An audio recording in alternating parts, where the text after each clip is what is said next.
محترم ناظرین و سامعین، السلام علیکم ورحمۃ اللہ تعالی وبرکاتہ۔ جامعہ انواریہ اور تصوف ریسرچ سینٹر کے زیر اہتمام درس کا یہ سلسلہ جاری و ساری ہے، اور انشاءاللہ عز و جل زندگی باقی رہی تو ہمیشہ جاری و ساری رہے گی۔ آج کے یہ درس فوائد الفؤاد، یہ ملفوظات ہے حضرت خواجہ نظام الدین اولیاء علیہ الرحمۃ و رضوان کی، جسے جمع کیا ہے حضرت خواجہ امیر حسن علی سجسی دہلوی علیہ الرحمہ نے، اور اس کے مترجم ہے اردو میں خواجہ حسن نظامی دہلوی علیہ الرحمہ۔ اسی کتاب کا یہ درس کا یہ چوتھی جلد کی دوسری مجلس ہے، دوسری مجلس انشاءاللہ عز و جل۔ اس میں ہم آپ کو محبوب الہی کے عمدہ اقوال اور ان کے ملفوظات پیش کریں گے۔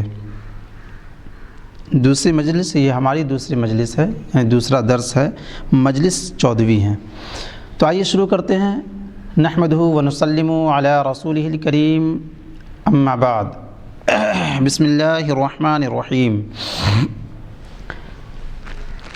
14ویں مجلس اسی سال ماہ صفر کی 27ویں تاریخ پیر کو قدم بوسی کی دولت ہاتھ آئی، عشق و عقل کا ذکر نکلا، ارشاد ہوا کہ ان کے درمیان تضاد ہے۔ تضاد ہے یعنی ایک دوسرے کے ضد ہے، اپوزٹ ہے۔ علماء اہل عقل ہیں اور درویش لوگ اہل عشق۔ علماء کی عقل عشق پر غالب ہے اور اس قوم کا عشق عقل پر غالب ہے، مگر انبیاء میں دونوں کیفیات ہوتی ہیں۔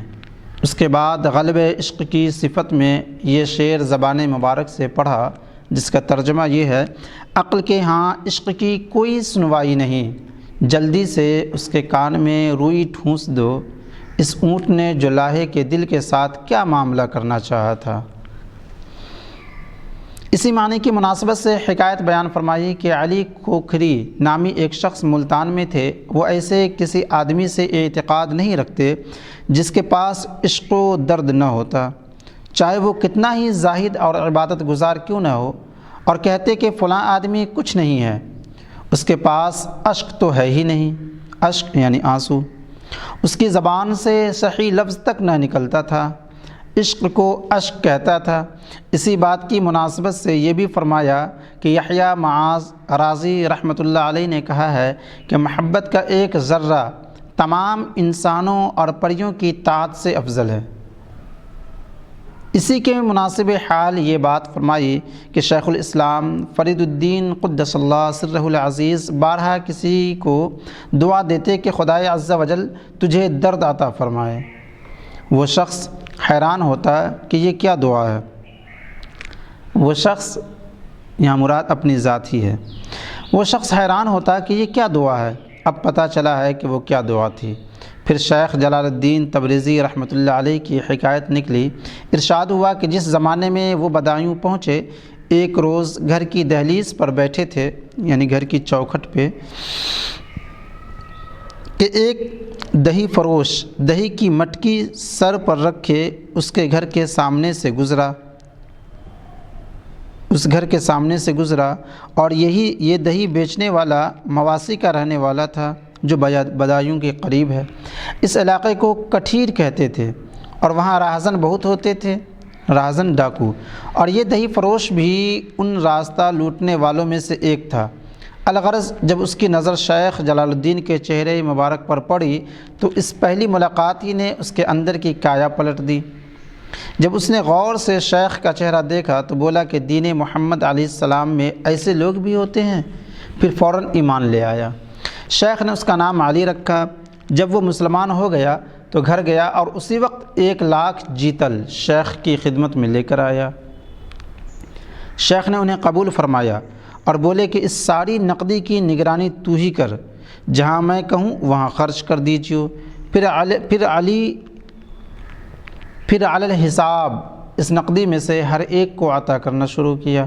کسی کے لیے 100 درہم کا حکم فرماتے، کسی کے لیے 50 درہم کا، کسی کو کم، کسی کو زیادہ، اور کسی کو کم بھی دلواتے تو 5 جیتل دلواتے۔ شیخ کا کم سے کم عطیہ 5 جیتل ہوتا، 5 جیتل سے کم کسی کے لیے حکم نہ فرماتے۔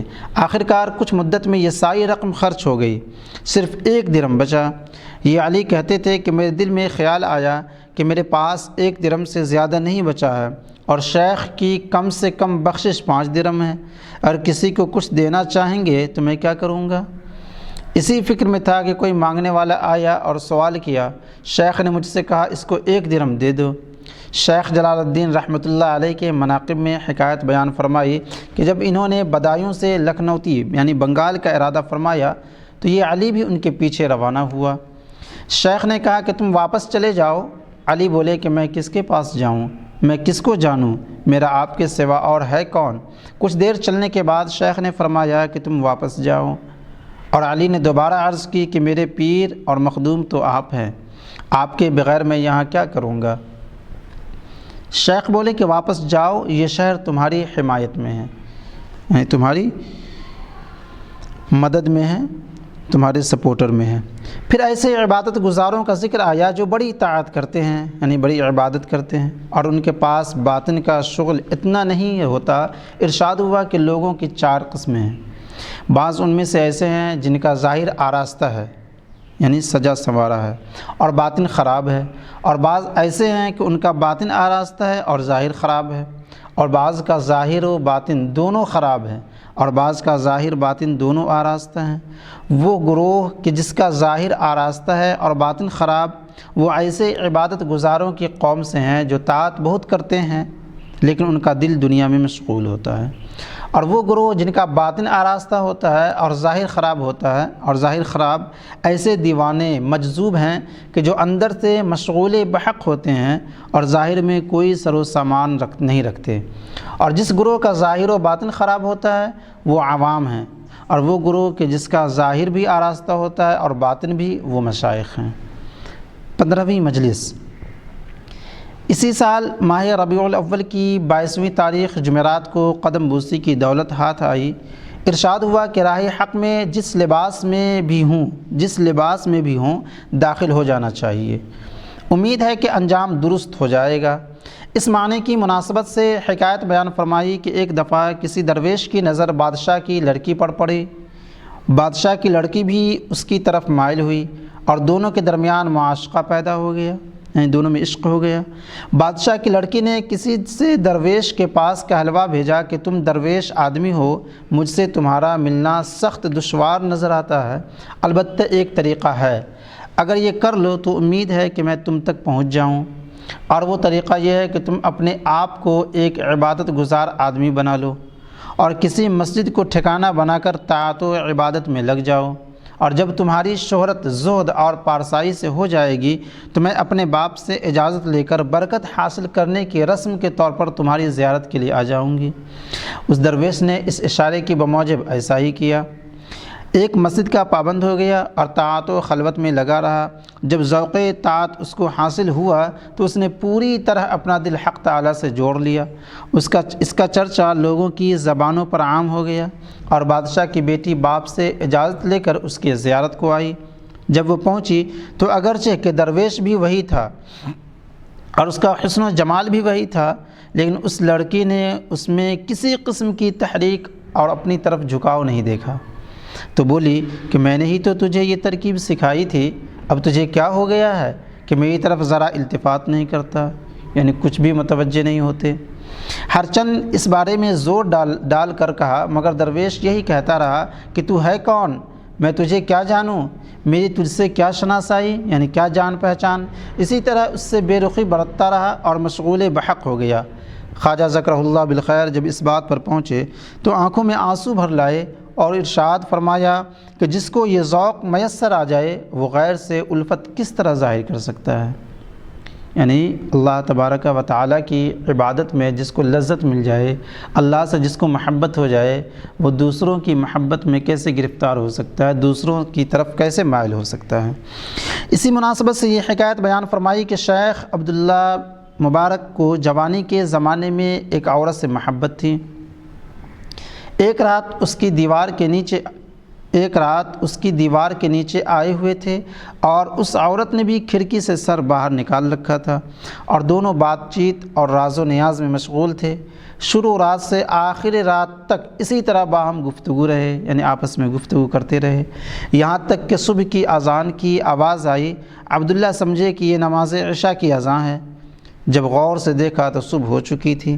اسی درمیان ایک ہاتف نے آواز دی کہ اے عبداللہ، ہاتف یعنی غیبی آواز، غیب سے آواز دینے والا، اے عبداللہ، ایک عورت کے عشق میں شروع رات سے آخر رات تک جاگتے رہے، کسی رات حق تعالیٰ کے لیے بھی اس طرح بیدار رہے ہو؟ عبداللہ نے یہ بات سنی تو اپنے اس کام سے توبہ کی اور پوری طرح مشغول بحق ہو گئے۔ ان کی توبہ کا سبب یہ بنا۔ اسی درمیان کھانا سامنے لگایا گیا، ایک شخص آیا اور سلام کر کے بیٹھ گیا۔ اس مناسبت سے خواجہ ذکرہ اللہ بالخیر نے حکایت بیان فرمائی کہ ایک دفعہ شیخ ابو القاسم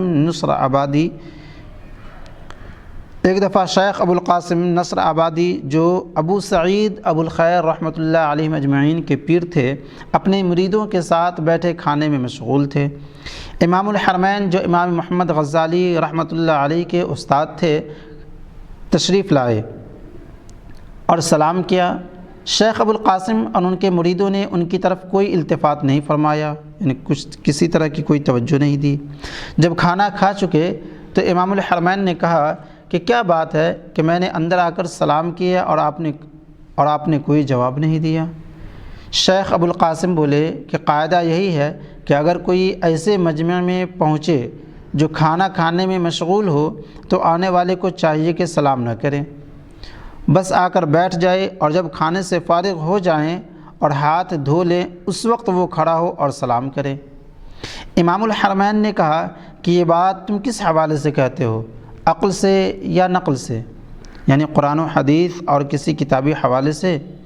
ابو القاسم نے جواب دیا کہ از روئے عقل کہتا ہوں، کیونکہ جو بھی کھانا کھایا جاتا ہے وہ طاعت کی طاقت حاصل کرنے کے لیے ہوتا ہے، کھانا طاعت کی طاقت حاصل کرنے کے لیے۔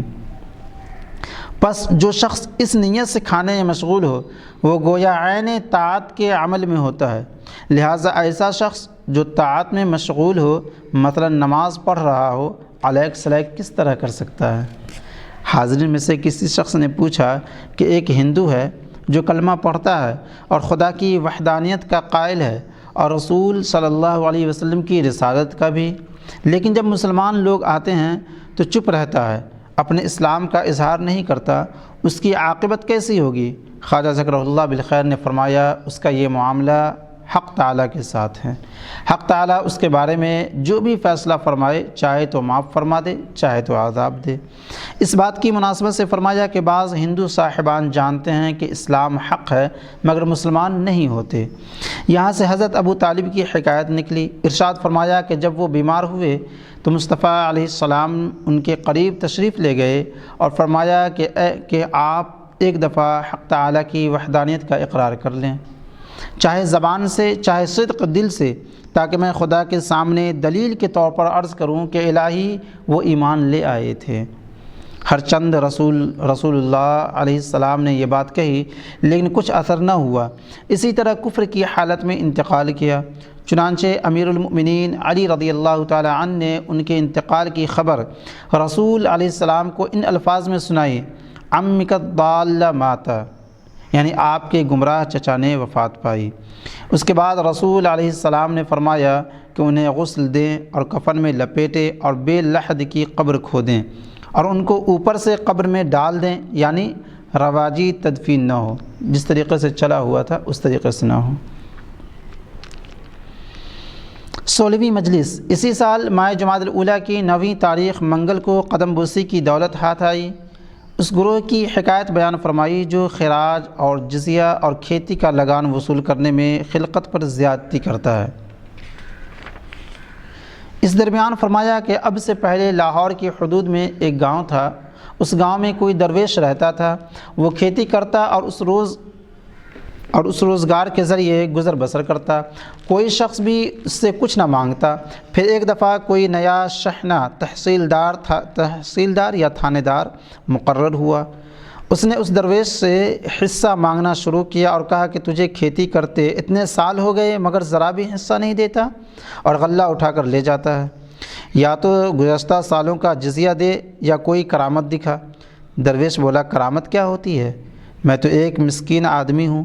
شحنہ نے ضد پکڑ لی کہ تجھے ہرگز نہیں چھوڑوں گا۔ درویش زچ ہو گیا، مطلب مجبور ہو گیا۔ آپ کچھ سوچا، پھر شحنہ کی طرف رخ کر کے بولا کہ تم جو کرامت چاہتے ہو بتاؤ۔ شاید اس گاؤں کے پاس ندی بہتی تھی۔ شحنہ بولا کہ اگر تمہارے پاس کرامت ہے تو پانی پر چلو۔ درویش نے پانی پر قدم رکھا اور جس طرح زمین پر سے گزرتے ہیں گزر گیا۔ جب پار اتر گیا تو ملاح سے واپس آنے کے لیے کشتی مانگی۔ اس سے کہا گیا کہ جس طرح گئے تھے اسی طرح واپس کیوں نہیں آ جاتے؟ بولا، نہیں، اس طرح نفس موٹا ہو جائے گا اور یہ گھمنڈ کرے گا کہ میں بھی کچھ ہو گیا ہوں۔ پھر کھانا کھلانے اور جو کچھ میسر ہو اس سے مہمانوں کی خاطر تواضع کا ذکر آیا۔ ارشاد فرمایا کہ حدیث ہے، من زار حیا ولم یرا ذق منہ شیئا فکأنما زار میتا۔ جس نے کسی زندے کی زیارت کی اور اس کے ہاں کی کوئی چیز نہیں چکھی تو یہ ایسا ہے جیسا اس نے مردے کی زیارت کی۔ یہاں سے شیخ بہاؤالدین زکریا رحمۃ اللہ علیہ کی حکایت نقل کی کہ ان کے یہاں یہ معاملہ نہیں تھا، مخلوق ان کے ہاں آتی جاتی رہتی، کھانے کی کوئی چیز وہاں نہ ہوتی۔ ایک شخص نے ان سے سوال کیا کہ یہ حدیث رسول ہے کہ من زار حیا ولم یذق منہ شیئا فکأنما زار میتا۔ شیخ بولے کہ ہاں۔ اس سوال کرنے والے نے کہا کہ پھر آپ اس حدیث پر عمل کیوں نہیں کرتے؟ شیخ نے جواب دیا کہ لوگ اس حدیث کے معنی نہیں جانتے۔ خلق کی دو قسمیں ہیں، عوام ہیں اور خواص ہیں۔ مجھے عوام سے کچھ کام نہیں، البتہ خواص جب آتے ہیں تو میں خدا اور اس کے رسول کی طرف سے سلوک کی باتیں اور اس طرح کی دوسری چیزیں ان کو بتاتا ہوں اور ان کو فائدہ دیتا ہے۔ اس بات کی مناسبت سے خواجہ ذکرہ اللہ بالخیر نے زبان مبارک سے فرمایا کہ رسول علیہ السلام کے اصحاب جب حضرت رسالت کی خدمت میں حاضر ہوتے تو ضرور کچھ نہ کچھ کھاتے، پھر واپس جاتے، روٹی یا کھجور یا دوسری کوئی چیز جب تک کھا نہ لیتے واپس نہ جاتے۔ اس کے بعد ارشاد فرمایا کہ شیخ بدر الدین غزنوی رحمۃ اللہ علیہ کا قاعدہ تھا کہ اگر ان کے پاس کچھ بھی نہ ہوتا تو کہتے کہ پانی ہی پیش کر دیں۔ یہاں سے شیخ بہاؤالدین رحمۃ اللہ علیہ کا ذکر نکلا۔ حکایت بیان فرمائی کہ ایک صاحب تھے جنہیں عبداللہ رومی کہتے تھے۔ وہ شیخ بہاؤالدین رحمۃ اللہ علیہ کی خدمت میں آئے اور بولے کہ میں ایک دفعہ شیخ شہاب الدین سہروردی قدس اللہ سرہ العزیز کی خدمت میں تھا اور میں نے سماع کیا تھا۔ شیخ بہاؤالدین نے کہا کہ جب شیخ شہاب الدین نے سماع سنا ہے تو زکریا کو بھی سننا چاہیے۔ پھر ان عبداللہ صاحب کو رات تک روک لیا۔ جب رات ہوئی تو کسی سے کہا کہ عبداللہ کو حجرے میں لے جاؤ اور ان کے ایک سنگتی کو بھی اس طرح کہ تیسرا کوئی نہ ہو، بس انہی دو کو حجرے میں لے جانا۔ عبداللہ کہتے ہیں کہ ایسا ہی کیا گیا، مجھ کو اور میرے ایک ساتھی کو حجرے میں لے جایا گیا۔ جب رات ہو گئی اور عشاء کی نماز پڑھی جا چکی اور شیخ اوراد سے فارغ ہو کر حجرے میں تشریف لے آئے تو بس اکیلے ہم دونوں تھے اور شیخ اور کوئی نہ تھا۔ شیخ بیٹھ گئے اور پھر اوراد میں مشغول ہو گئے۔ آدھے سپارے کے قریب تلاوت کی، اس کے بعد حجرے کے دروازے میں کنڈی لگا دی اور مجھ سے کہا کہ کچھ کہو۔ میں نے سماع شروع کیا۔ کچھ دیر بعد شیخ میں جنبش اور حرکت پیدا ہوئی۔ شیخ کھڑے ہو گئے اور چراغ بجھا دیا۔ حجرے میں اندھیرا ہو گیا۔ ہم اسی طرح گاتے رہے۔ مجھے ایسا محسوس ہوا کہ شیخ رقص کر رہے ہیں، یعنی ناچ رہے ہیں، اور جب میرے پاس آتے ہیں تو ان کا دامن نظر آتا ہے اور بس اتنا پتہ چلتا ہے کہ شیخ جنبش اور حرکت میں ہیں، لیکن حجرہ چونکہ تاریک تھا اس لیے یہ پتہ نہیں چلتا تھا کہ تال پر جنبش اور حرکت ہے یا بے تال۔ الغرض جب سماع ہو چکا تو شیخ نے دروازہ کھول دیا اور اپنی جگہ تشریف لے گئے۔ میں اور میرا سنگت کرنے والا ساتھی وہیں بیٹھے رہے، نہ ہمیں کھانا دیا گیا نہ شربت، یہاں تک کہ رات گزر گئی۔ اور دن نکل آیا۔ جب دن نکلا تو کوئی خادم آیا اور ایک مہین کپڑا اور 20 تنکے سکہ لے کر آیا، جو مجھے دیے اور کہا کہ شیخ نے بھجوائے ہیں، یہ لو اور واپس سدھارو۔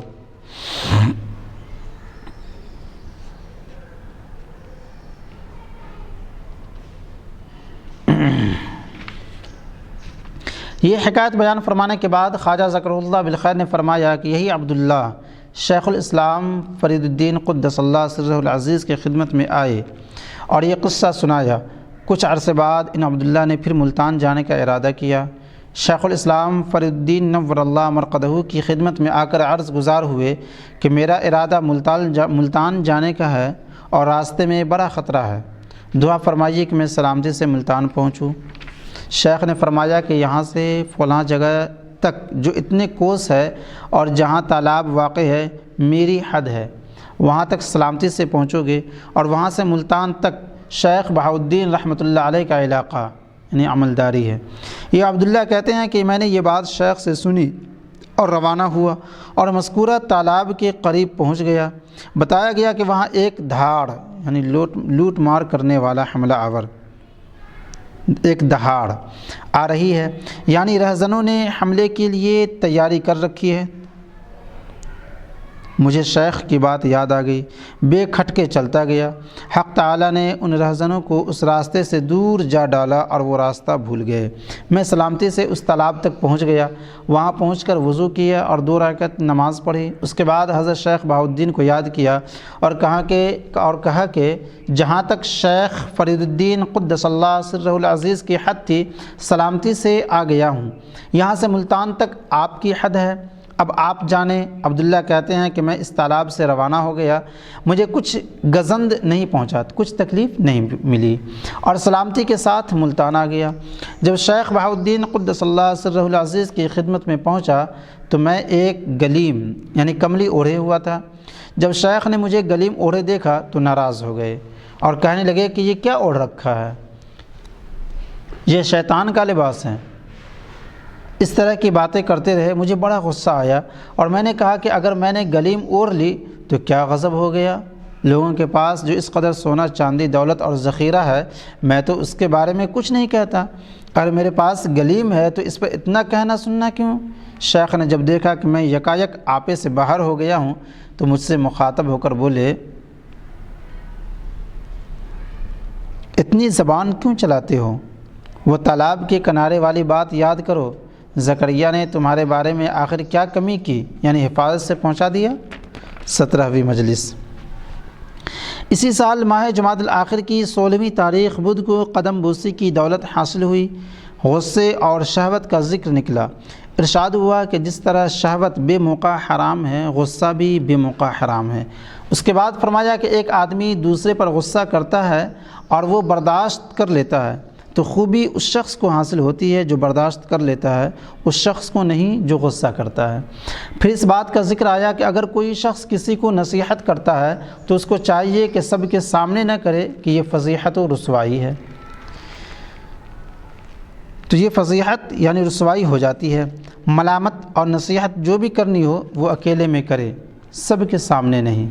اس موقع پر حکایت بیان فرمائی کہ ایک دفعہ ابو یوسف قاضی رحمۃ اللہ علیہ بیٹھے تھے اور مریدوں کو سبق املا کرا رہے تھے، املا یعنی زبانیں لکھوا رہے تھے۔ سر پر صوفیانہ کلاه تھی اور وہ کلاه سفید نہیں تھی، سیاہ تھی، اور لاتیہ نہیں تھی، ناشزہ تھی۔ لاتیہ وہ ہوتی ہے جو سر سے چپکی ہوئی ہوتی ہے اور ناشزہ وہ ہوتی ہے جو سر سے کسی قدر بلند اٹھی ہوئی ہوتی ہے۔ الغرض اس دوران ایک شخص آیا اور ابو یوسف قاضی سے سوال کیا کہ کیا پیغمبر علیہ السلام نے اس قسم کی کلاه سر پر رکھی ہے؟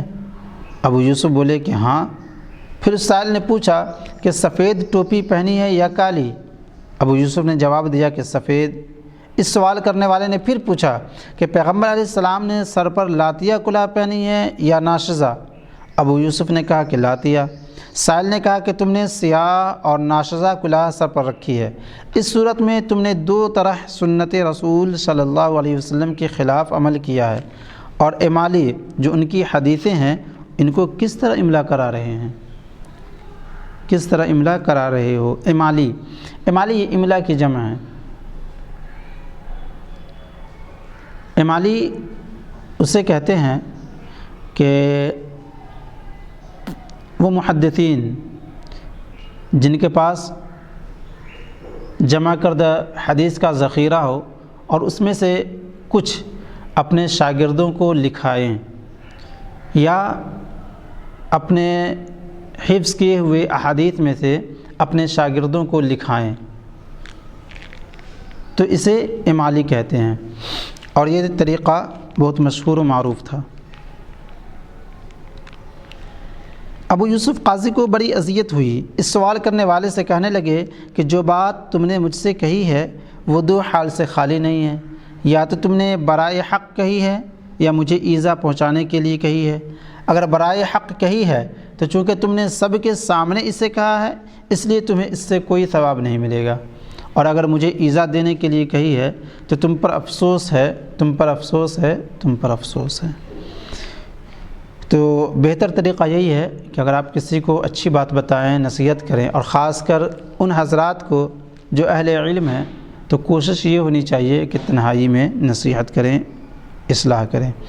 18ویں مجلس اسی سال ماہ رجب کی 7ویں تاریخ بدھ کو قدم بوسی کی دولت ہاتھ آئی، توبہ کا ذکر نکلا۔ ارشاد ہوا کہ توبہ کی 3 قسمیں ہیں، حال، ماضی اور مستقبل۔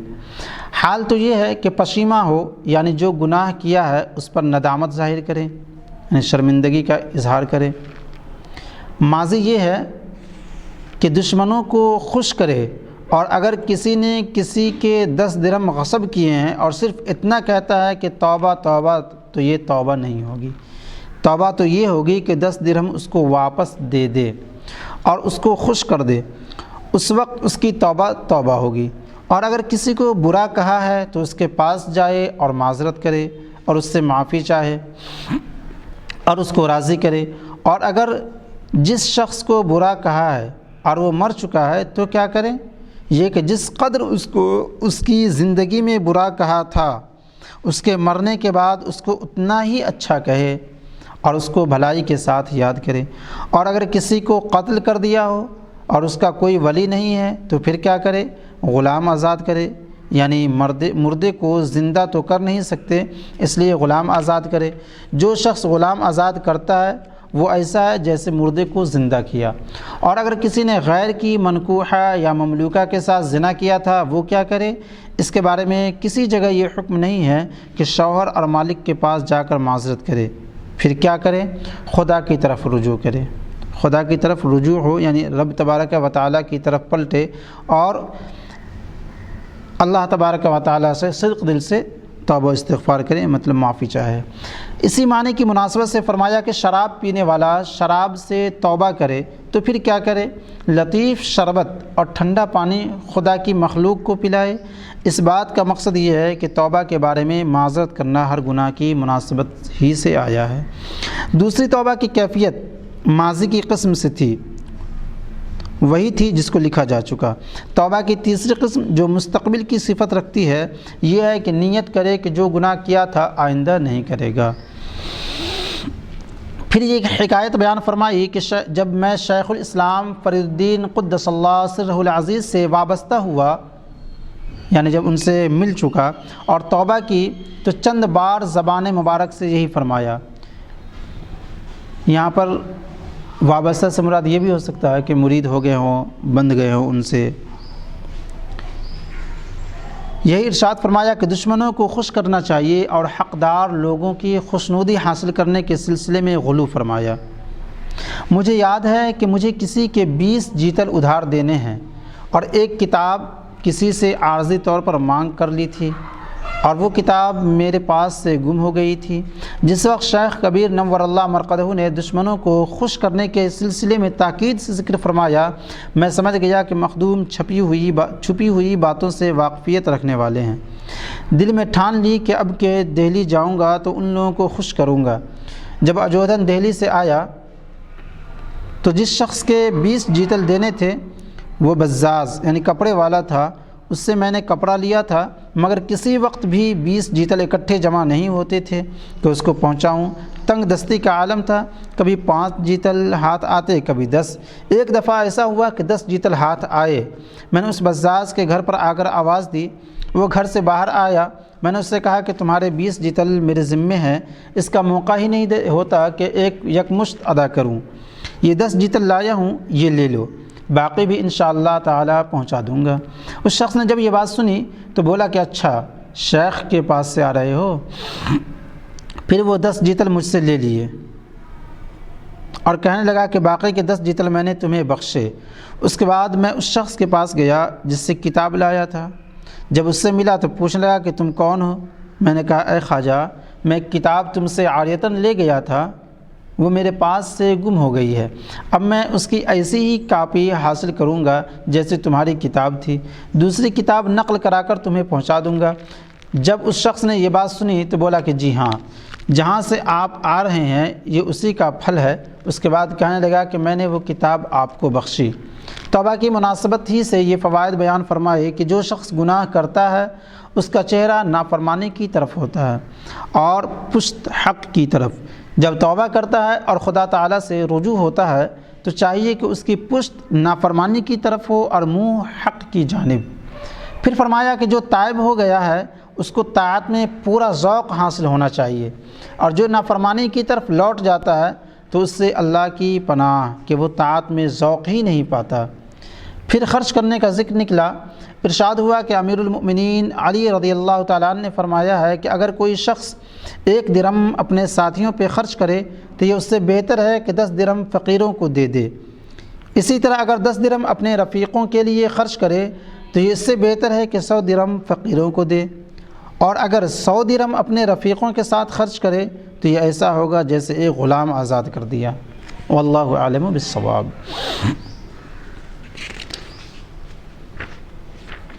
19ویں مجلس اسی سال ماہ شعبان کی 27ویں تاریخ بدھ کو قدم بوسی کی سعادت میسر آئی۔ خلق کے معاملے کا ذکر آیا، نیک کیسے ہوتے ہیں اور بد کیسے۔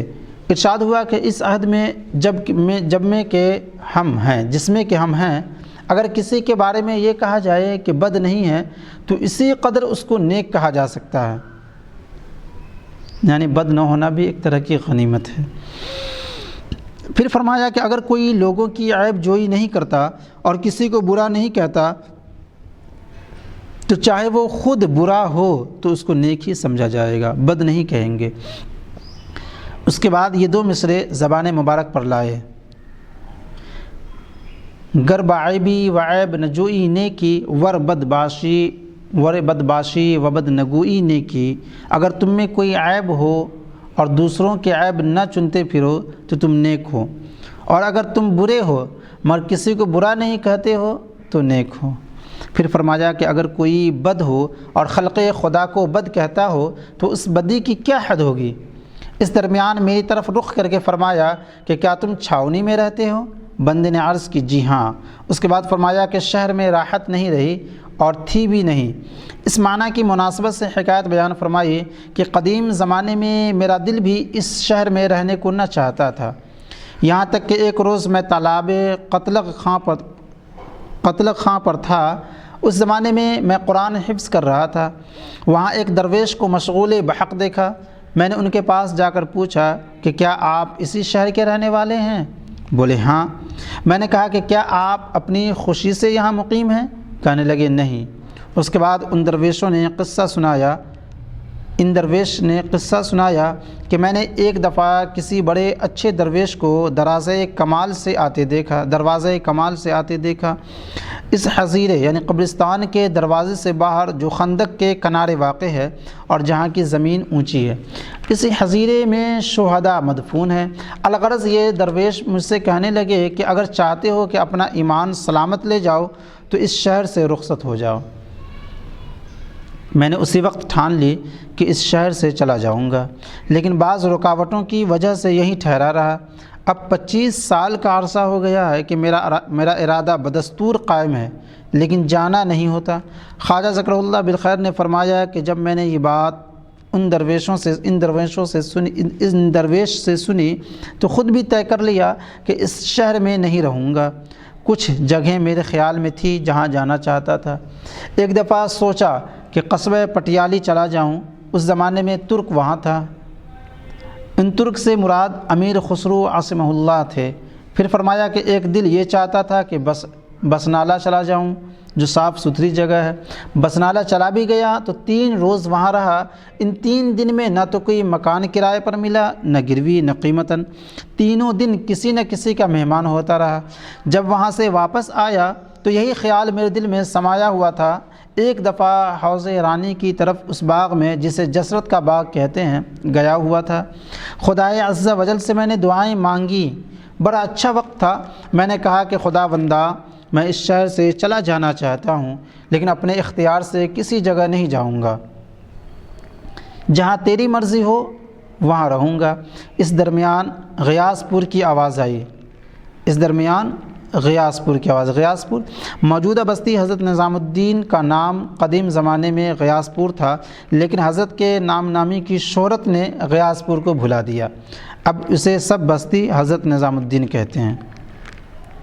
اس درمیان غیاث پور کی آواز آئی۔ میں نے غیاث پور کو کبھی نہیں دیکھا تھا اور مجھے کچھ خبر نہ تھی کہ غیاث پور کہاں ہے۔ جب میں نے یہ آواز سنی تو اپنے ایک دوست کے پاس گیا۔ ان دوست کا لقب نیشا پوری تھا۔ جب میں ان کے گھر گیا تو لوگوں نے مجھ سے کہا کہ وہ غیاث پور گئے ہوئے ہیں۔ میں نے دل میں سوچا کہ یہ وہی غیاث پور ہے۔ الغرض غیاث پور آیا۔ اس زمانے میں یہ مقام کچھ زیادہ آباد نہیں تھا، تھوڑی سی آبادی کا گمنام سا گاؤں تھا۔ میں نے یہاں آ کر رہائش اختیار کر لی، لیکن جب قیقباد بادشاہ کیلو کہری میں مقیم ہوا تو اس زمانے میں یہاں لوگوں کا بڑا ہجوم ہو گیا، بھیڑ ہو گئی۔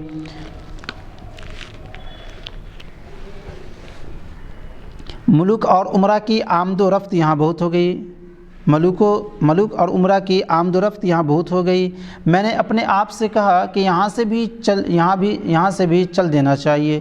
اسی خیال میں تھا کہ ایک بزرگ جو میرے استاد تھے، استاد سے مراد یہاں امین الدین محدث تبریزی رحمۃ اللہ علیہ کے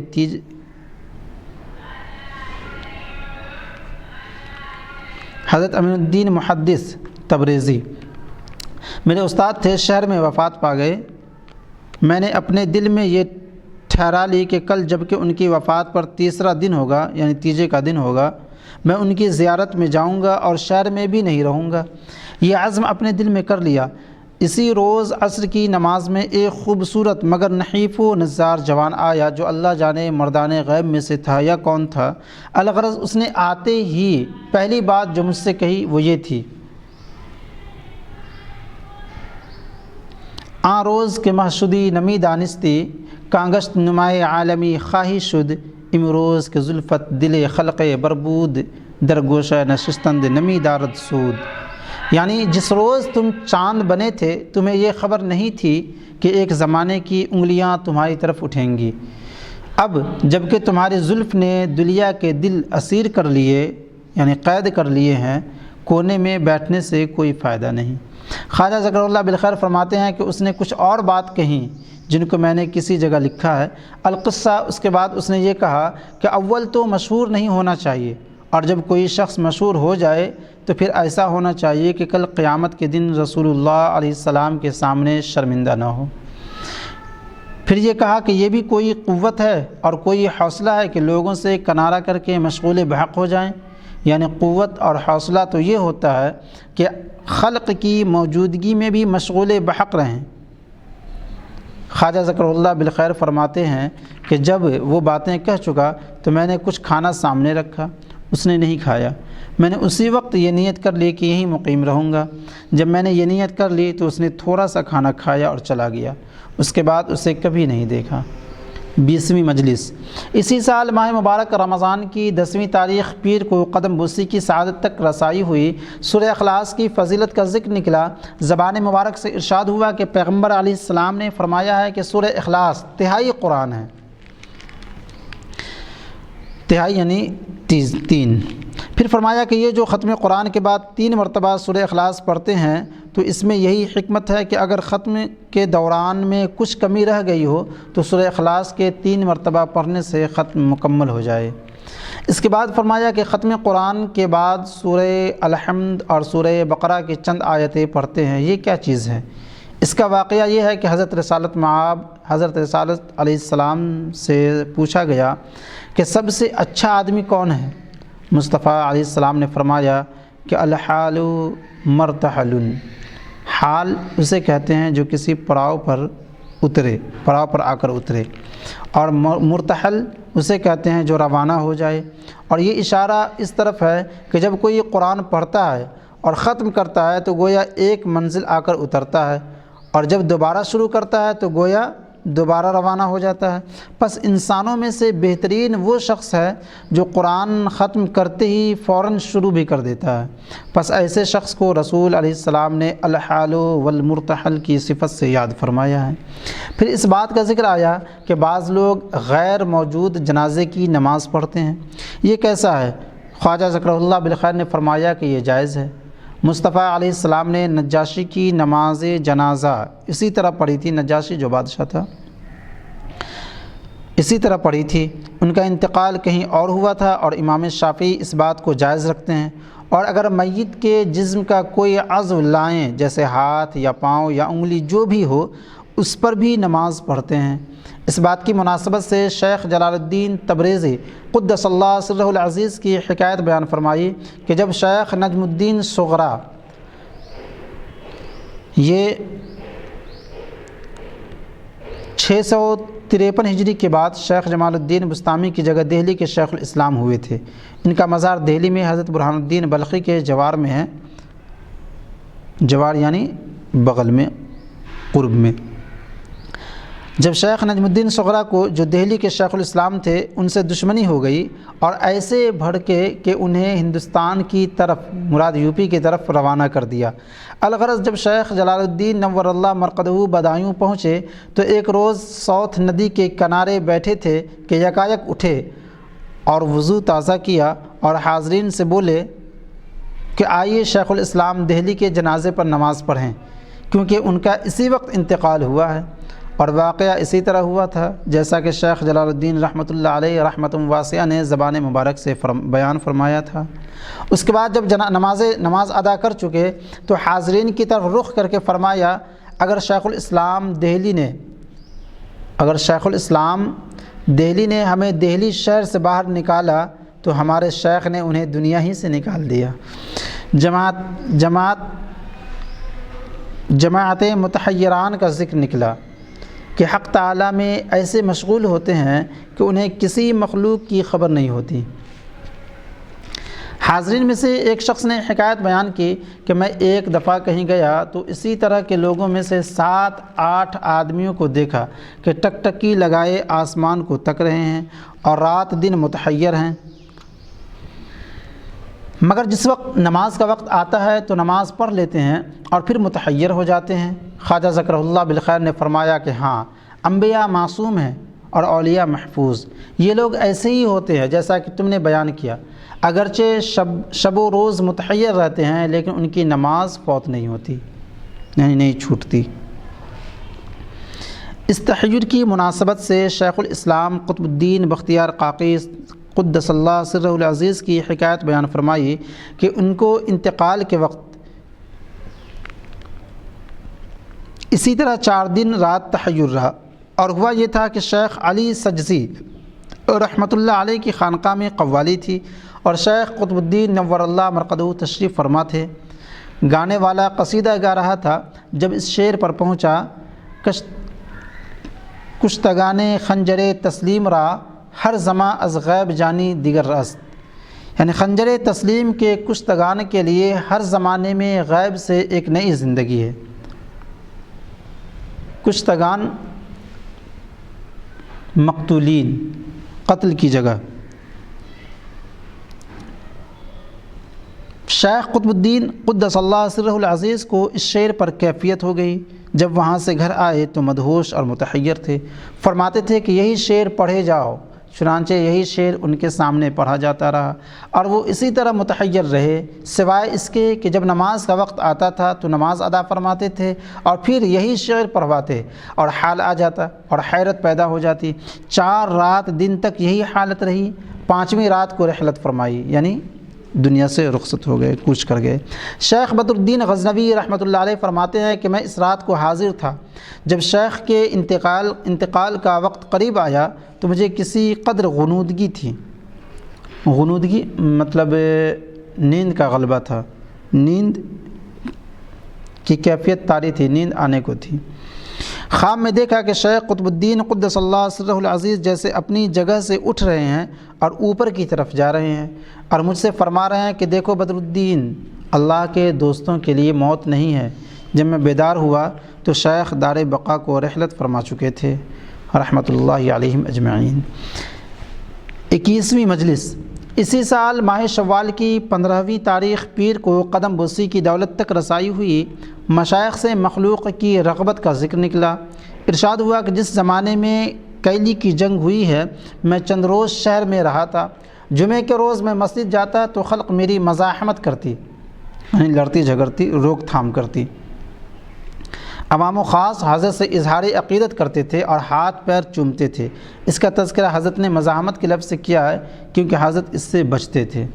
اکثر مزاحمت کا معنی یہ ہوتا ہے کہ آپ جس چیز کو کر رہے ہوں، جس عمل کو آپ کرنا چاہ رہے ہوں، مثلاً اگر آپ کچھ پڑھنا چاہ رہے ہوں یا کہیں جانا چاہ رہے ہوں تو سامنے والا آپ کو پڑھنے نہ دے یا کہیں جانے نہ دے تو اس روک تھام کو مزاحمت کہتے ہیں۔ تو چونکہ یہاں پر شیخ نے مزاحمت فرمائی اس لیے چونکہ جب آپ راہ چلتے تھے تو آپ کے عقیدت مند حضرات آپ کا ہاتھ چومنے کے لیے اور آپ کے پیر چومنے کے لیے پکڑ لیتے تھے اور راستہ عبور کرنے میں، طے کرنے میں آپ کو تکلیف ہوتی تھی، اس لیے آپ نے فرمایا کہ مزاحمت۔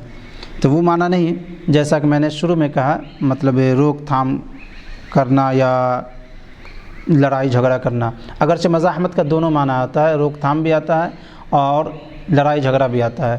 یہاں پر دوسرا معنی یعنی روک تھام کے معنی میں ہے کہ چونکہ آپ کے مرید آپ کو جب ہاتھ چومتے تھے اور آپ کے پاؤں چومتے تھے تو اس ایک طرح سے آپ کو رک جانا پڑتا تھا۔ تو جمعے کے روز میں مسجد جاتا تو خلق میری مزاحمت کرتی، یعنی میرے ہاتھ پاؤں چومنے لگتے، سامنے سے آ جاتے۔ چنانچہ ایک روز میں مسجد سے نکل کر گلی میں جا رہا تھا، ایک شخص پیچھے سے آیا اور بولا کہ آپ تنگ آ جاتے ہیں۔ میں نے کہا ہاں۔ اس کے بعد وہ شخص کہنے لگا کہ میرے خسر شیخ فرید الدین قدس اللہ سرہ العزیز کے مرید تھے۔ جس زمانے میں خسر سسر کو بولتے ہیں، جس زمانے میں شیخ دہلی میں تھے، جب جمعے کی نماز کو نکلتے تو وقت سے پہلے روانہ ہوتے تاکہ خلق کی مزاحمت کم سے کم ہو، مگر لوگ اسی طرح سامنے آ کر ہاتھ چومتے تھے۔ چنانچہ لوگوں کا ایک حلقہ بن جاتا، شیخ اس حلقے میں سے نکلتے تو دوسرے لوگ سامنے آ جاتے اور پھر اسی طرح حلقہ بن جاتا۔ چنانچہ حضرت تنگ آنے لگے۔ اس کے بعد میرے خسر نے عرض کی کہ یہ خدا کی نعمت ہے، آپ پریشان کیوں ہوتے ہیں؟ اسی بات کی مناسبت سے حکایت بیان فرمائی کہ جس وقت سلطان ناصر الدین اوچھ اور ملتان کی جانب روانہ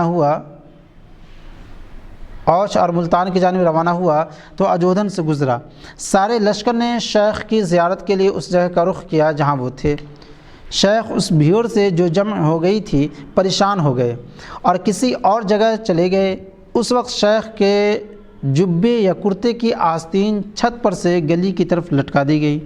لوگ آتے تھے، اس کو بوسہ دیتے تھے اور آگے بڑھ جاتے تھے، یہاں تک کہ وہ ساری جھیر ہو گئی مطلب بہت پتلا ہو گیا۔ اس وقت حضرت مسجد میں تشریف لے آئے اور مریدوں میں سے کہا کہ تم لوگ میرے اطراف حلقے بنا لو تاکہ مجمع اندر نہ آئے۔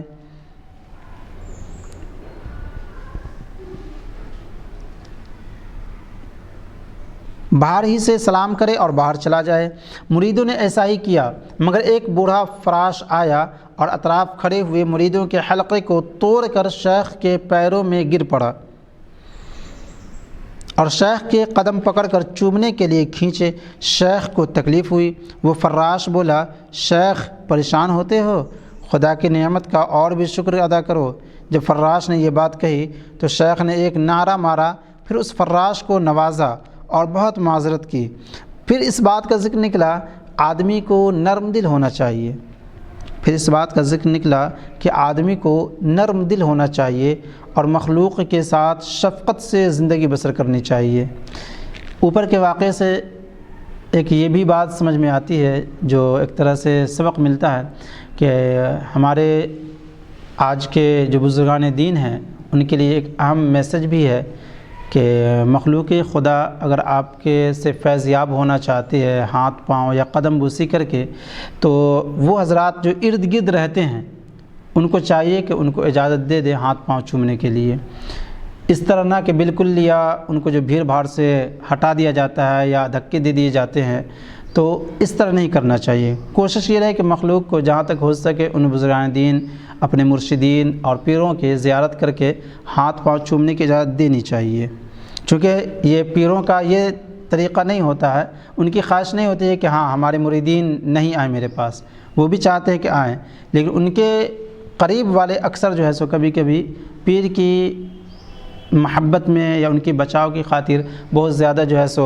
وہ غلو کر دیتے ہیں، تو ایسا نہیں کرنا چاہیے۔ خیال رکھنا چاہیے اس موقع پر، دونوں حضرات کا خیال رکھنا چاہیے۔ اس موقع پر فرمایا کہ پیغمبر علیہ السلام نے ابو بکر صدیق رضی اللہ تعالیٰ عنہ کے بارے میں فرمایا کہ ان ابا بکر سیف، یعنی ابو بکر سیف ہیں، اور اسیف اس کو کہتے ہیں جو سریع البکا ہو، یعنی جس کو رونا بہت جلدی آتا ہو۔ خوش خلقی اور تواضع کی مناسبت سے یہ حکایت بیان فرمائی کہ عمرو عاص رضی اللہ تعالیٰ عنہ نے زمانۂ جاہلیت میں، عمرو عاص یا عمرو بن عاص جو بھی ہو، زمانۂ جاہلیت میں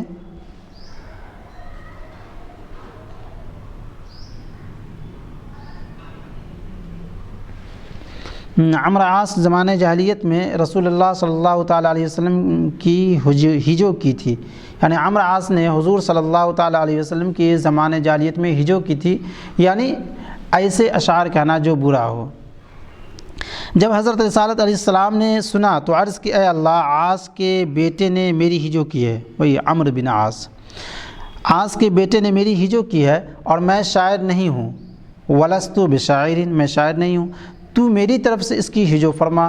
خواجہ ذکر اللہ بالخیر فرماتے ہیں کہ اللہ تعالیٰ نے جربز کے لفظ سے عمرو عاص کی ہجو فرمائی، یعنی عمرو بن عاص کی ہجو فرمائی، اور جزبز اسے کہتے ہیں جو کر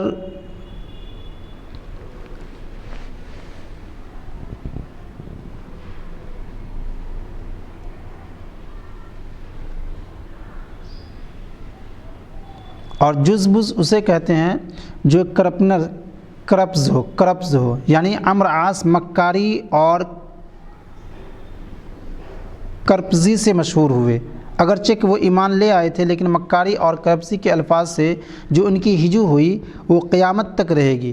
پس چونکہ یہ صفت مکر اور کرپزی ہجو ہی ہوئی تو صفت نرمی اور خوش مزاجی اور تواضع مدح ستائش ہوگی۔ تو یہاں پر نرمی اور خوش مزاجی اور تواضع یہ بھی کیا ہے، مدح اور ستائش ہی ہوگی، چونکہ پیارے آقا صلی اللہ تعالیٰ علیہ وسلم نے یہاں پر تواضع فرمائی، اور اس طریقے سے کہ آپ نے رب تبارک و تعالیٰ سے کہا کہ اے مولا، عمرو بن عاص یا عمرو بن عاص میری ہی جو کی ہے تو اس کی ہی جو کر۔ 22ویں مجلس اسی سال ماہ ذوالقعدہ کی 27ویں تاریخ پیر کو قدم بوسی کا شرف میسر آیا۔ ایک عزیز کسی کی طرف سے معذرت کرنے آئے تھے، شاید حضرت خواجہ ذکر اللہ بالخیر نے کسی کی سفارش میں کچھ فرمایا تھا اور اس شخص نے ٹال مٹول سے کام لیا تھا۔ ٹال مٹول مطلب یہ ہے کہ آگے وقت کو بڑھانا۔ جب ان صاحب نے جو بھیجے ہوئے آئے تھے اس شخص کی طرف سے معذرت کی اور معافی مانگی تو خواجہ ذکر اللہ بالخیر نے فرما دیا اور زبان مبارک سے ارشاد فرمایا کہ اگرچہ رنجیدہ ہونے کی بات ہے لیکن میں رنجیدہ نہیں ہوا اور معاف کر دیا۔ اس کے بعد فرمایا کہ جب کوئی شخص پیر سے وابستہ ہوتا ہے اور مرید بنتا ہے تو اس کو تحکیم کہتے ہیں، یعنی اپنے پیر کو اپنے اوپر حاکم بنا لیتا ہے۔ پس پیر جس بات کو بھی کہے اور مرید نہ سنے تو یہ تحکیم نہ ہوگی۔ پھر دوبارہ فرمایا کہ اگرچہ کہ تکلیف کی بات تھی لیکن میں نے معاف کر دیا۔ اس درمیان بندے نے عرض کیا کہ پیر اگر اپنے انتہائی کرم سے مرید کی خطا معاف بھی کر دے مگر اللہ تعالیٰ اس خطا کو کس طرح پسند فرما سکتا ہے اور کس طرح معاف کر سکتا ہے؟ اس پر فرمایا کہ پیر کا معاف کرنا اللہ کے حکم سے ہوتا ہے، حق تعالیٰ بھی معاف فرما دیتا ہے۔ پھر فرمایا کہ پیر جس بات کا بھی حکم دے مرید کو چاہیے کہ وہی کرے۔ اس کے بعد فرمایا کہ یہ بھی آیا ہے کہ پیر اگر کوئی ایسا حکم دیتا ہے جو غیر شرعی ہو تب مرید کے لیے گنجائش ہے کہ وہ کام کرے یا نہ کرے۔ اس نقطے کو یوں بیان فرمایا کہ پیر ہونا ہی ایسا چاہیے جو احکام شریعت اور طریقت اور حقیقت کا عالم ہو، اور جب پیر ایسا ہوتا ہے تو وہ خود ہی کوئی غیر شرعی حکم نہیں دیتا، اور اگر مختلف ہی حکم دیتا ہے یعنی بعض کے نزدیک وہ جائز ہو اور بعض کے نزدیک ناجائز، تو ایسی صورت میں مرید کو چاہیے کہ وہ کام کرے جس کے لیے پیر نے کہا ہے، کیونکہ پیر نے کسی کے قول کی بنا ہی پر وہ حکم دیا ہوگا، اگرچہ کہ بعض کو اس میں اختلاف ہو، لیکن مرید کو تو پیر کے اشارے کے مطابق ہی کام کرنا چاہیے،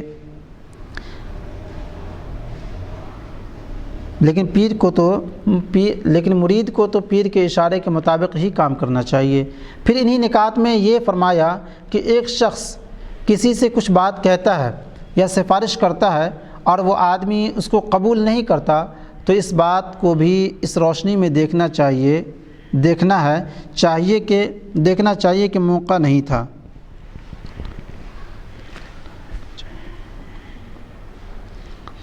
پھر انہی نکات میں یہ فرمایا کہ ایک شخص کسی سے کچھ بات کہتا ہے یا سفارش کرتا ہے اور وہ آدمی اس کو قبول نہیں کرتا تو اس بات کو بھی اس روشنی میں دیکھنا ہے، چاہیے کہ موقع نہیں تھا یا اس کو خبر نہیں تھی۔ فرمایا کہ اپنی غلطی کا خیال بھی رکھنا چاہیے کہ شاید ایسا ہوا ہو۔ اس موقع پر فرمایا کہ اجودھر میں ایک عامل یعنی سرکاری کار پرداز افسر ایک عامل تھا، شاید اس جگہ کے والی حاکم نے اس عامل کو کوئی تکلیف پہنچائی۔ یہ عامل شیخ الاسلام فرید الدین قدس اللہ سرہ العزیز کی خدمت میں آیا اور سفارش چاہی۔ شیخ نے کسی کو حاکم کے پاس بھیجا اور عامل کی بات کہلوائی، مگر حاکم اپنی بات پر اڑا رہا۔ اس کے بعد شیخ نے اس عامل سے کہا کہ میں نے سفارش کی اور اس نے نہیں سنی، شاید موقع نہیں تھا، اور ممکن ہے کہ ایسا ہوا ہو تم سے بھی کسی نے کسی کی سفارش کی ہو اور تم نے اسے نہ سنا ہو۔ اس کے بعد وہ حاکم آیا اور معذرت چاہی، شیخ نے معاف فرما دیا۔ اسی معاف کر دینے والے اور ہوئے جرم کو نہ ہوا سمجھ لینے کے مناسب حال حکایت بیان فرمائی۔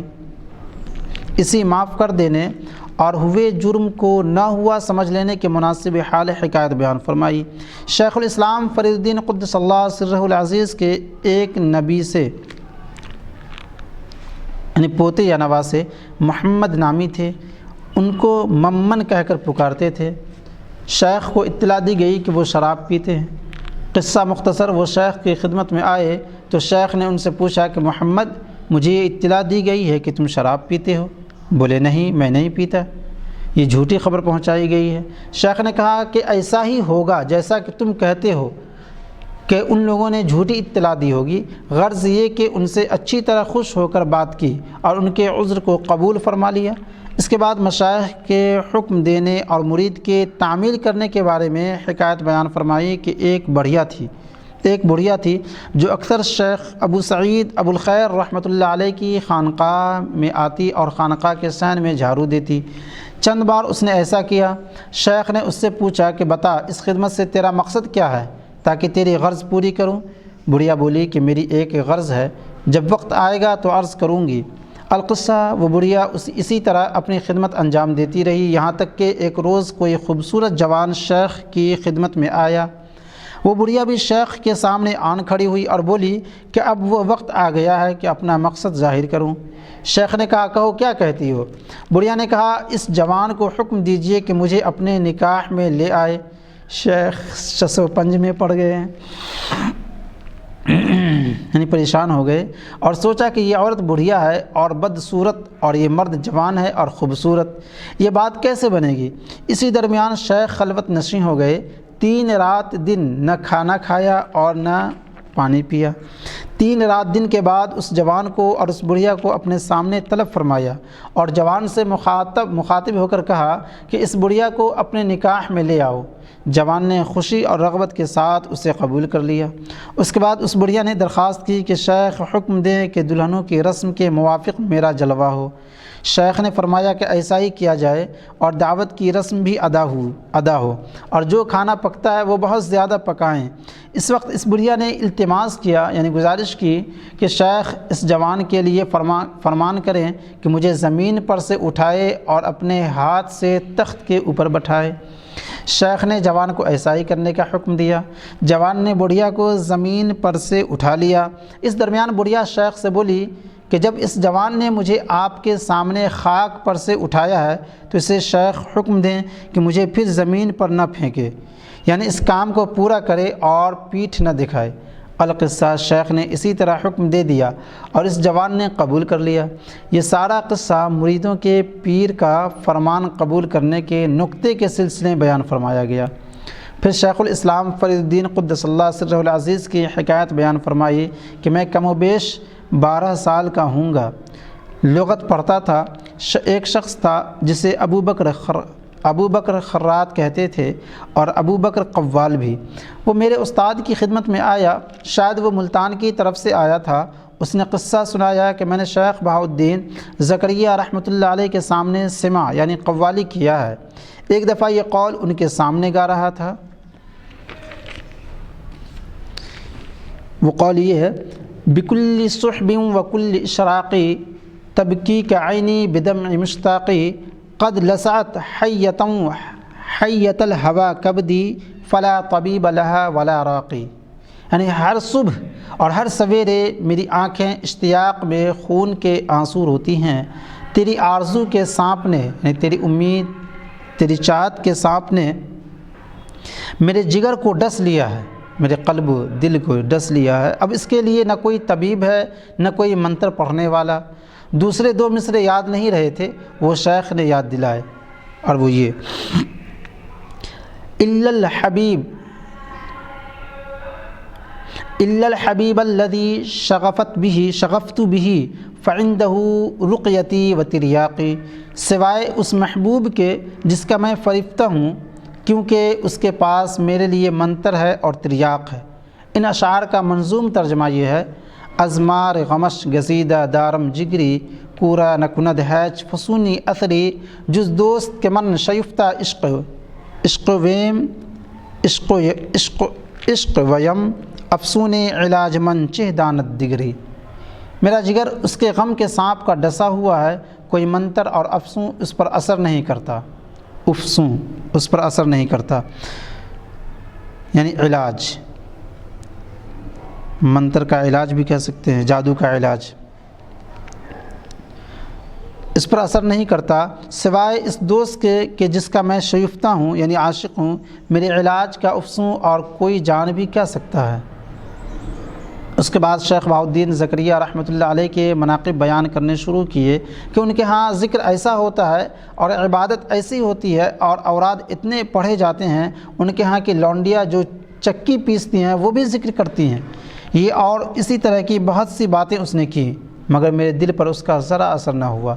اس کے بعد اس نے سنایا کہ وہاں سے اجودن آیا اور ایسے ایک بادشاہ کو دیکھا۔ الغرض جب شیخ فرید الدین قدس اللہ سرہ العزیز کے مناقب میں نے سنے تو میرے دل میں ان کی سچی محبت اور ارادت بیٹھ گئی، یہاں تک ہوا کہ ہر نماز کے بعد میں 10 دفعہ کہتا شیخ فرید الدین اور 10 دفعہ کہتا مولانا فرید الدین۔ پھر یہ محبت ایسی بڑھی کہ میرے سارے دوستوں کو خبر ہو گئی اور یہ ہونے لگا کہ اگر مجھ سے کچھ پوچھتے اور چاہتے کہ مجھے قسم دیں تو کہتے شیخ فرید کی قسم کھاؤ۔ قصہ مختصر، اس کے بعد دہلی کا عزم کیا تو عوض نامی ایک بوڑھے بزرگ ساتھ ہوئے۔ راستے میں کہیں شیر کا یا ڈاکوؤں کا خوف ہوتا تو وہ کہتے اے پیر آئیے، اے پیر ہم آپ کی پناہ میں ہیں۔ میں نے ان سے پوچھا کہ تم یہ پیر کسے کہتے ہو؟ بولے شیخ فرید الدین نور اللہ مرقدہ کو۔ خواجہ ذکر اللہ بالخیر فرماتے ہیں کہ ایک نیا شوق پیدا ہوا اور ایک نئی کسک جم گئی۔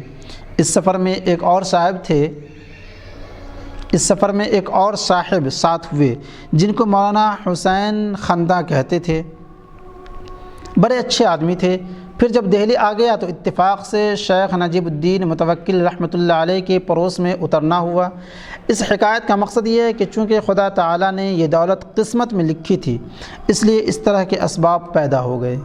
پھر شیخ فرید الدین قدس اللہ سرہ العزیز کا اور سما سے ان کے ذوق حاصل کرنے کا ذکر نکلا۔ ارشاد ہوا کہ ایک دفعہ وہ چاہتے تھے کہ سماع یعنی قوالی سنیں، گانے والا یعنی قوال موجود نہیں تھا۔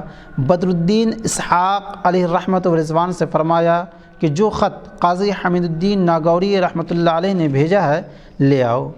بدر الدین نے آ کر وہ تھیلی سامنے رکھی جس میں خطوط اور رقعے جمع تھے۔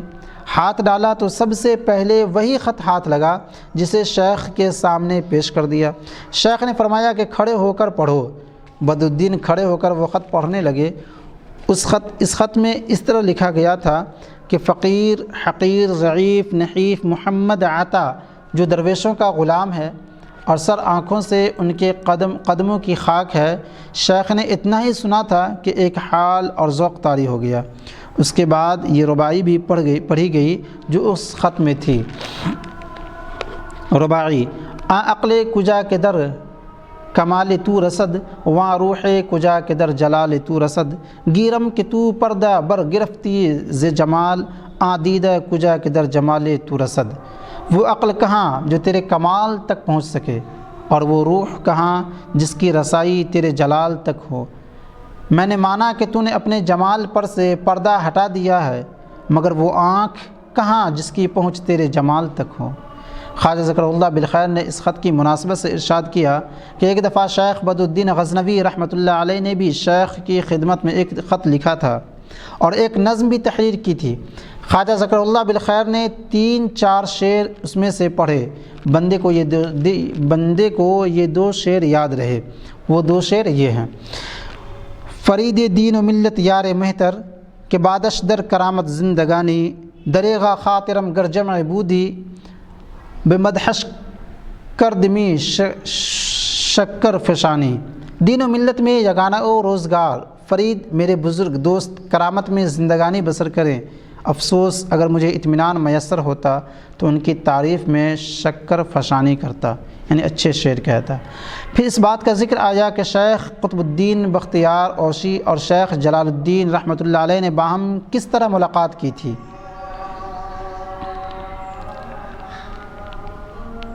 ارشاد ہوا کہ ایک دفعہ شیخ جلال الدین تبریزی نے شیخ قطب الدین کے گھر مہمان ہونا چاہا۔ شیخ قطب الدین قدس اللہ سرہ العزیز نے گھر سے باہر تشریف لا کر ان کا استقبال کیا۔ شیخ کا گھر حدود کوہتر یا کیلو کہری پر تھا۔ وہاں سے باہر نکلنے اور عام بڑے راستے سے نہیں گئے، پتلی گلیوں میں سے تشریف لے گئے۔ شیخ جلال الدین قدس اللہ سرہ العزیز بھی آئے تو شارع عام سے نہیں آئے، اسی طرح چھوٹی گلیوں میں سے آئے اور دونوں میں باہم ملاقات ہوئی، یعنی ایک دوسرے سے ملاقات ہو گئی۔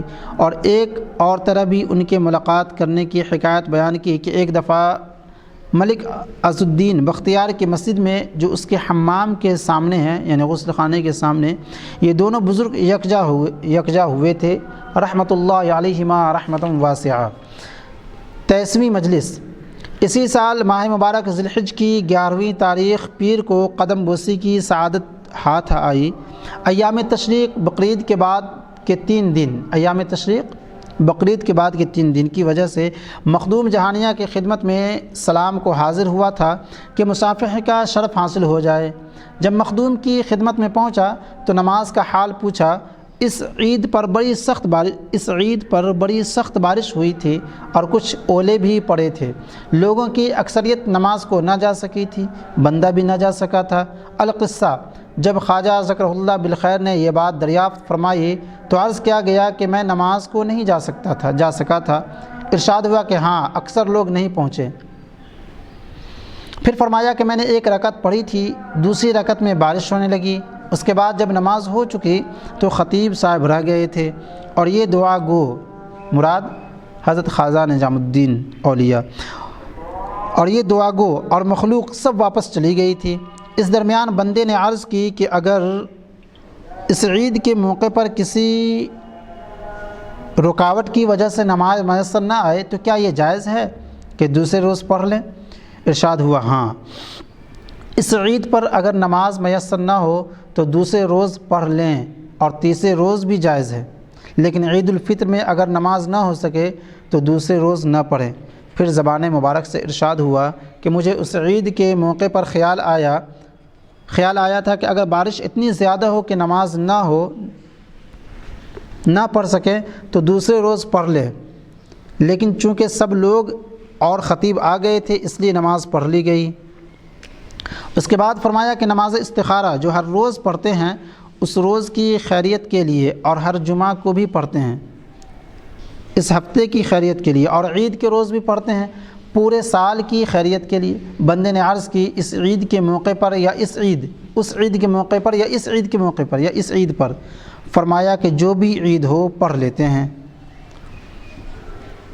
24ویں مجلس سن 716 ہجری ماہ محرم کی 11ویں تاریخ ہفتے کو ہاتھ چومنے کی سعادت حاصل ہوئی۔ بندہ اس روز اپنے عزیزوں میں سے ایک بچہ خدمت میں لے گیا تھا اور عرض کی تھی کہ اس کو قرآن پڑھنے کے لیے بھیج رہا ہوں، پہلے مخدوم کی خدمت میں لایا ہوں تاکہ مخدوم کی نظر اور دعا کی برکت سے خدا تعالیٰ اسے قرآن نصیب کرے۔ حضرت نے دعائے خیر فرمائی، اس کے بعد تختی اپنے مبارک ہاتھ میں لی اور لکھا بسم اللہ الرحمن الرحیم،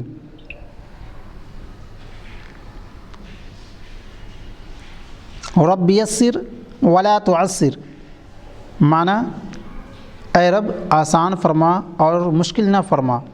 پھر اس کے بعد لکھا الف با تا ثا جیم، پھر یہ حروف خود اپنی زبان مبارک سے تلقین فرمائے۔ اس وقت اس بات کے مناسب حال حکایت بیان فرمائی کہ حدیث میں آیا ہے کہ ایک قوم ہوگی جس کو زنجیر سے باندھ کر بہشت میں لے جائیں گے۔ اس کے بعد فرمایا بہشت یعنی جنت۔ اس کے بعد فرمایا کہ اس حدیث کے بارے میں 3 قول ہیں۔ ایک قول یہی ہے کہ وہ قوم یہی بچے ہیں کہ جنہیں زبردستی استاد کے پاس لے جاتے ہیں، اگرچہ کہ انہیں بہت ہی مشکل لگتا ہے لیکن پکڑ کر مسجد میں لے ہی جاتے ہیں، پھر بتدریج مطلب رفتہ رفتہ دھیرے دھیرے حروف سے معنی تک پہنچتے ہیں اور معنی سے معنی کی گہرائی تک اور پھر اس سے بھی آگے۔ اور ایک اور قول یہ ہے کہ وہ لونڈی غلاموں کا گروہ ہے جسے زنجیر سے باندھ کر دار حرب یعنی وہ ملک یا علاقہ جس سے مسلمان برسر جنگ ہوں یا جہاں اسلام مخالف حکومت ہو، دار حرب سے دار اسلام یعنی اسلامی حکومت امن کے علاقے میں لاتے ہیں۔ پھر آنکھوں میں آنسو بھر لائے اور فرمایا کہ تیسرا قول یہ ہے کہ کل قیامت کے دن آمنا صدقنا، ہم اس پر ایمان لاتے ہیں اور تصدیق کرتے ہیں، اللہ تعالیٰ سے محبت کرنے والوں میں سے ایک گروہ کو بہشت میں جانے کا حکم ہوگا۔ وہ کہیں گے ہم نے تیری پرستش یعنی عبادت جنت دوزخ کے لیے نہیں کی، ہم نے تو تیری محبت کی وجہ سے یہ پرستش کی ہے یعنی عبادت کی ہے، یعنی اے مولا ہم نے جو تیری عبادت کی ہے جنت کی خاطر نہیں یا دوزخ کے خوف سے نہیں بلکہ صرف اور صرف تیری محبت میں کی ہے۔ حکم آئے گا ٹھیک ہے مگر دیدار کا وعدہ اور وصال کا وعدہ بہشت ہی میں ہے، وہاں جاؤ تاکہ یہ وعدہ پورا ہو۔ وہ لوگ پھر بھی نہیں جائیں گے۔ اس کے بعد مقرب فرشتوں کو حکم ہوگا کہ نوری زنجیریں ان کے گلوں میں ڈالیں اور کھینچ کر جنت میں لے جائیں۔ واللہ رب العالمین۔ 25ویں مجلس اسی سال ماہ صفر اللہ اسے کامیابی اور خیر کے ساتھ اختتام تک پہنچائے کہ 3 تاریخ منگل کو قدم بوسی کی دولت ہاتھ آئی۔ قناعت اور طلب دنیا میں غلو نہ کرنے کا ذکر آیا۔ غلو یعنی حد سے تجاوز کرنا۔ ارشاد ہوا کہ مولانا حافظ الدین کی جو کتابیں ہم تک پہنچی ہیں جیسے کافی اور شافی، ان میں ذکر کیا گیا ہے کہ کتے کو شکار کرنا سکھاتے ہیں، جب وہ 3 مرتبہ شکار کو پکڑ لیتا ہے اور مالک کے پاس پہنچا دیتا ہے تو اس کو معلم سدھا ہوا کہتے ہیں، اور چیتے کو بھی شکار سکھاتے ہیں لیکن چیتے کو شکار کے راستے پر چھپا دیتے ہیں تاکہ شکار قریب آ جائے تو چیتے کو اس پر چھوڑ دیں۔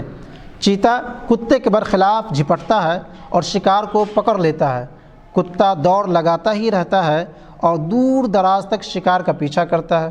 قصہ مختصر، ان بزرگ نے لکھا ہے کہ آدمی کو چاہیے کہ کچھ خصلتیں یعنی کچھ عادتیں چیتے سے سیکھے۔ ان میں سے ایک یہ ہے کہ وہ رزق کے پیچھے کتے کی طرح نہیں دوڑتا، اس کے سامنے کوئی چیز آ جاتی ہے تو قبضہ کر لیتا ہے۔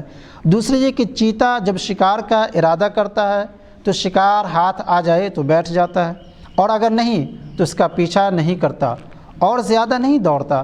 انسان کو بھی چاہیے کہ اگر طلب میں لگے تو حد کے اندر لگے، زیادہ نہ لگے، اور بہت زیادہ بھاگ دوڑ نہ کرے۔ ایک اور بات یہ ہے کہ چیتا سستی دکھاتا ہے تو اس کے سامنے کتے کو لا کر لکڑی سے پیٹتے ہیں تاکہ چیتا ڈر جائے۔ آدمی کو بھی چاہیے کہ اسی طرح دوسروں سے سبق حاصل کرے، دیکھیے کہ دوسروں پر کیا گزر رہی ہے، اس سے اس کو آگاہی حاصل کر کے نامناسب باتوں سے متنبہ ہو جانا چاہیے۔ وما علینا الا البلاغ۔ السلام علیکم ورحمۃ اللہ تعالی وبرکاتہ۔ آج کا یہ درس تصوف یہیں پر اختتام ہوتا ہے۔ اللہ تبارک و تعالیٰ کی بارگاہ میں دعا ہے کہ مولا قدیر ہم سبوں کو پیارے آقا صلی اللہ تعالیٰ علیہ وسلم کی سنت اور اولیاء کرام بزرگان دین کے طریقے پر چلنے کی توفیق رفیق عطا فرمائے۔ استغفر اللہ ربی من کل ذنب واتوب الیہ واقول لا الہ الا اللہ محمد رسول اللہ صلی اللہ علیہ وسلم۔